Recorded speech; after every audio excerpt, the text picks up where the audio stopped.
शरद पवारांनी 50 वर्षांचा हिशोब द्यावा, आम्ही 10 वर्षांचा हिशोब देऊ। महाराष्ट्र दौऱ्यावर आलेल्या अमित शहांचं आव्हान, काँग्रेसवरही हल्लाबोल।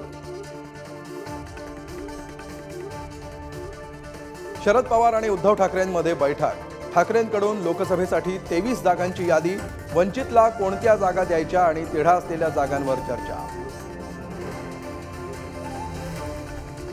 महाविकास आघाडीतील सहभागासाठी शेवटच्या क्षणापर्यंत वाट पाहणार, प्रकाश आंबेडकरांची पुढारी न्यूजला माहिती। तर वंचितला इंडिया आघाडीत घेतल्यास भाजपला 150 जागांवर रोखू, आंबेडकरांना विश्वास।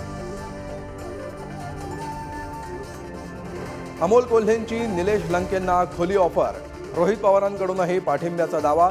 तर लंकेंची अजित पवार बोलतील, विखेंची प्रतिक्रिया, लंकेंच्या निर्णयाकडे लक्ष।